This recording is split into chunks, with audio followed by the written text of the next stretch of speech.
we have one. Margaret Kobos is on the line. And Margaret, how are you today? I am fabulous. I'm so excited about going to Bartlesville. Well, you ought to be. It's a great town. You ought to come by here and spend more time. We'd like to have you. No, I've been going to Bartlesville my whole life, and I love it. And I think you guys are awesome and have such a special heritage. And I just can't wait to meet lots of people. Margaret, tell us a little bit about this proposal for an open primary as we're seeing it here on paper. Tell us a little bit more about the intricacies, please. Right. So I'm very happy that you've actually touched on a couple of things about open primaries that are really important. Number one, Oklahoma United is a nonpartisan grassroots group that I founded in 2021 as a way to try to find out what's going on in Oklahoma with us not voting. And we have low turnout. We've been last in the country for a long time. We were last in the U.S. in voter turnout in 2020, but then we fell even further in 2024. So for the last 4 years, Oklahoma United has been conducting polls and research and listening sessions all over the state. At any place we can find people and asking the question like, why aren't we voting? What's going on here? And the resounding reply was that people just don't feel like they matter. And we have a situation where in 2022, in our midterms, 94% of the races in the 2022 elections were considered non-competitive. So there were either no choices or the choice was made in a single party primary. And that's across the state of Oklahoma. So you can see why people feel like their voices don't matter when they kind of don't matter. And when you reverse engineer it, you really get very quickly to the primary system. We are only one of 12 states that has a closed primary system. That means that while we are last in voter turnout, we are tolerating a system that excludes 500,000 now, the fastest growing group of voters in Oklahoma and across the U.S., and that is the group of people who register independent. So while we want to be better about voter participation and turnout, the first thing I think we have found is that we just need to start by letting everybody vote, right?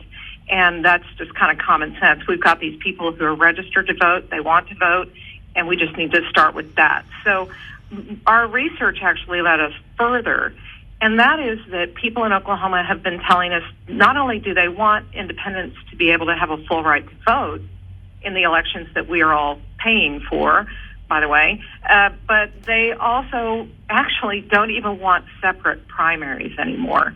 Our world is very divided, and yet we know that statewide we all share a lot of common goals with regard to schools and roads and bridges and, the infrastructure and the economic opportunities that we want. We all want them, and they are not partisan issues. So a lot of Oklahomans have been saying, why don't we just all have one ballot? We'll just have one primary ballot. We all vote on it. It's like high school. It's like every city and town in Oklahoma already does. And let's just do that and simplify the system and get everybody in it. And then all of the candidates would face all the voters, and all the voters would get to have the same menu in front of them. That's interesting because I don't recall anybody being prevented from voting. But as you say, if you are an independent, where are you going to go on primary day? So therefore, you are left out in the cold. Right. When I say prevented, what I mean is a closed primary system actually has taxpayer-funded primaries in which parties are permitted to exclude the public. So if you don't want to register in a party for whatever reason, and I say that as a registered Republican myself, but if I were, you want to register with a party that makes your heart sing, and if it doesn't, then you might still want to vote, but you have the ability and the right to register as an independent. So many of our elections, like 84%, were in 24 were decided in partisan primaries. And in fact, certain elections like county sheriff races were 76 out of 77 counties didn't even have a general election for sheriff. So when I'm saying that independents are prohibited from voting, I mean that the system does not permit an independent to participate fully in all elections. I appreciate that clarity. Now, we've got a big event coming up, Fran, and again, it's going to be at the library. Well, you mean the meeting next week? Yes. Next Tuesday night, League of Women Voters' mandate is to try to encourage participation in our voting process. So this is a very important topic for us to learn about. And at the library, room A upstairs, if you come at 6:30, there will be informal time with refreshments, and then the program starts at 7. And we have not only Margaret speaking, but also Pat McFerrin, who is a strategist for Oklahoma United, and he will be talking about the process they're going through to get ready for the state question 836, which will be collecting signatures in the hope that we can get it on the ballot. So there is a process. We learn about it. The ask for signatures takes place, and then we see where it goes from there. Yeah, they'll explain what the timeline is and okay. how many signatures they have to collect and things like that. Margaret, this is why I hang out with Fran. You know, she's kind of like she can point me to the information I need. So, well, we love that, and we're just so excited to be able to take questions from the public, because that's the mission of Oklahoma United is very aligned with the League of Women Voters, in that we're not trying to create a nail for a hammer. We're trying to answer a problem that I think is widely acknowledged in Oklahoma with a common sense solution. That's going to be very interesting to learn about. I imagine there are some cons as well as some pros, and I'm sure that you've looked into that in the many states that now have open primaries.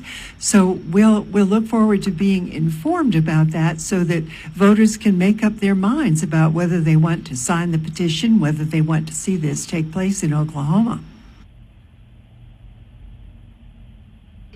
I can repeat. Yeah. That's next Tuesday. Yeah. 6:30 for refreshments and to meet people, and 7 o'clock for the program in room A upstairs at our wonderful public library. And Margaret, we look forward to having both you and your partner there with us, and really letting people fully understand what this idea encompasses.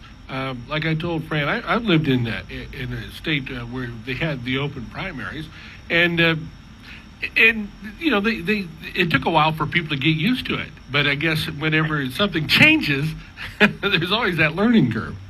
Well, I remember when my mother moved the cereal bowls in the cabinet. I was very upset when I was little. But, you know, times are different now. And when we're talking about independent voters, we're talking about our children and our grandchildren and our military people, the large majority of which all tend to register as independent. And, you know, we have to be able, I say this sometimes, our job is to enable our children and the future generations to govern themselves in a strong democracy. And we need to restore or build, I would say, faith in government. And so I don't really see a downside to this. I'm all power to the people, and I just think that Oklahomans share a lot of the same concerns on a state level, and we see this as something that the people of Oklahoma seem to really respond well to. This is going to be really interesting. Fran, I tell you, it is really amazing how the League of Women Voters are able to identify different things coming down the pike and really bring it to the forefront for not only people to listen, but to ask questions. And, you know, I think the great American discussion is going to be at the library. Yes, indeed. We're very proud to be able to use the free meeting room at the library for public nonprofit events like this, so that people can meet the speakers and talk with them and ask questions and inform ourselves on how to make our country stronger. Very good, very good. Well, this is going to be an exciting an affair, and once again, we're going to learn about this process called open primary. If you've not lived in another state where they've had this, it is well worth the time and attention. If you have any questions or any curiosity, I think there's a lot of people going to be more curious than anything else, Fran. Yeah, because this is a new thing for our state. It's kind of a new concept to wrap our heads around, but I think I hope independent voters will come because this is especially relevant for them. I think they're like Margaret said, there are more out there than you know who are independent. They like certain things on certain menus and certain things on other menus, and they prefer to do their voting a la carte. And this is a way so that they would have more choice when it comes down to actually voting, because as Margaret said, so many of our elections have been limited to whoever survived the primary. Margaret? We have a lot of spokespeople, advocates for this proposal who are very committed party members. We just see more choices in this system for everyone, not just the independents, but also the party members as well. And, I don't think that people are concerned about having too many choices in a system that's often not even fielding more than one candidate. So, we just want to open this up and get more people excited about public service and being part of solutions and the talent pool that make Oklahoma great. Margaret, do you have a website that folks can read up on your group there, or maybe a Facebook page? You bet. We have the Oklahoma United website is ok-united.org, but there's also a State Question 836 website, which is voteyes836.com. And both of those have information. And since I'm the founder of Oklahoma United, I'm more familiar with that one.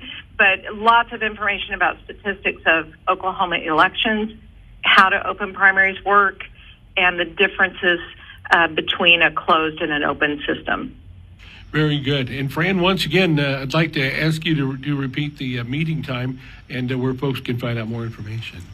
Yes, it's next Tuesday, February 11th at 6:30 for casual meeting people and talking and refreshments, and then 7 o'clock for the program. It will be at the Bartlesville Public Library upstairs in room A. There is an elevator. Wonderful. I like that. My knees are just thanking you right now. Margaret and Fran, I want to thank you both for being here with us today on our Community Connection right here on KWON, the one you trust.